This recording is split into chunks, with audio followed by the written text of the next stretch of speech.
Adrien Broner, John Molina. It was halfway a stinker. It's a sad thing that John Molina got into this fight. First of all, let me introduce myself. I'm the Fight Doctor, and I thank you guys for watching. Right now you're watching Master Boxing, and this is where we break the fight world down round by round. Hats off to NBC for putting on such an amazing event. It will polish itself out over time, but at the end of the day, we got back boxing in mainstream America.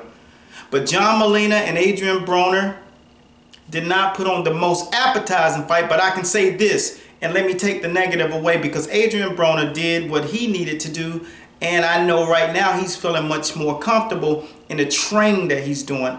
There are several things that I saw in his training that showed that he matured in being responsible. I could tell in his body, I can tell in his legs, how good and fresh his legs looked later in the fight, how strong they looked. They were defined. You could tell he had focused on his leg work, because some guys don't understand. It takes a significant amount of leg training to build up the leg endurance, but not to overtrain them, but to make sure that the strength is there and the endurance is there. And what I saw tonight is that Adrien Broner was sturdy, stable, and he could make the moves that were necessary to execute the game plan against John Molina. One thing about John Molina, I did notice that he did not come to win that fight. I guess he was what I would call, was telling people that weren't inside of the world of boxing. I was telling people that John Molina was the modern day Rocky.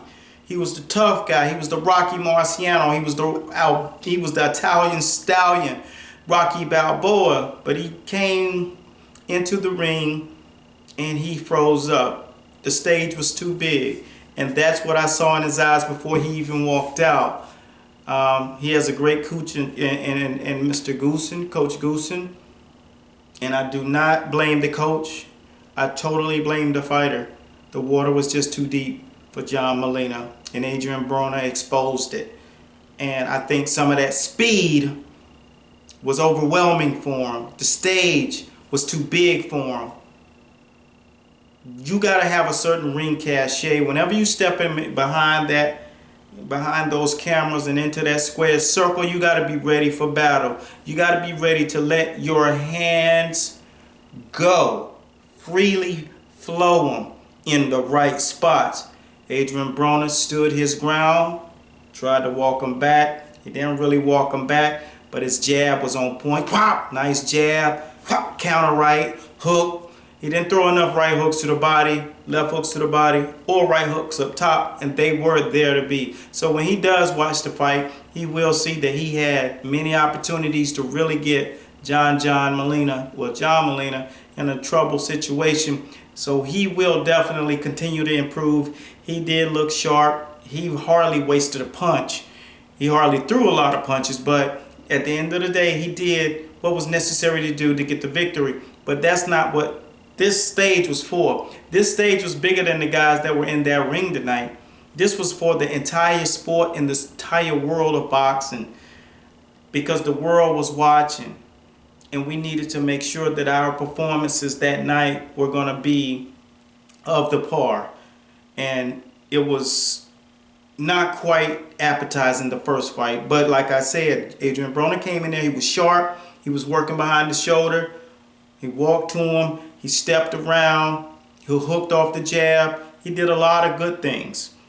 Soon he'll continue to put those things together. You can tell he know how to work off the ropes now. Maidana would have a lot more problems with Adrien Broner if they got in the ring and if they did that thing again, because Adrien Broner understands how to hold his ground, how to use his shoulders and turn those angles. And even if you are coming inside the lion's den, he knows how to rotate better in the midst of battle. And that's why John Molina has so much trouble getting in there, because he's fought a world-class fighter in Matisse, but Matisse does not have those tools like Adrien Broner has. Adrien Broner is a pure athlete. You know, he's sharp, good reflexes and stuff like that. Those aren't the same characteristics of a Lucas Matisse. He's studying, he's coming forth, he can box, he has boxing skills and all that, but he has more power than any of those skills. That's his biggest asset, is his power.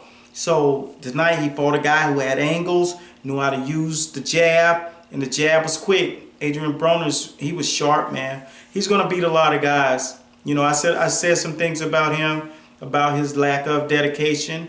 And in his head, he was dedicated. In his head, it took a loss for him to wake up and realize how much he wasn't. And fighting lesser opponents when he came back after the Maidana fight also made him realize his dedication wasn't quite there. You can see the difference of training camps. You can see the way that he's really preparing for the fights. You can see that he's changing his whole entire just how people are viewing him. He's trying to clean up his act, and it's definitely taken well. Danny Garcia, those guys are preparing for their fight on NBC coming up in April. And Lamont Peterson. And just the way the NBC handled this thing that night was just exceptional. And it's only going to get better. It was a little sound difficulties. The sound kept going out every once in a while. But at the end of the day, we have something amazing to look forward to. And that's we offer the mainstream world to see what we do in the sport of boxing. And these channels are continuously pushing out that funk.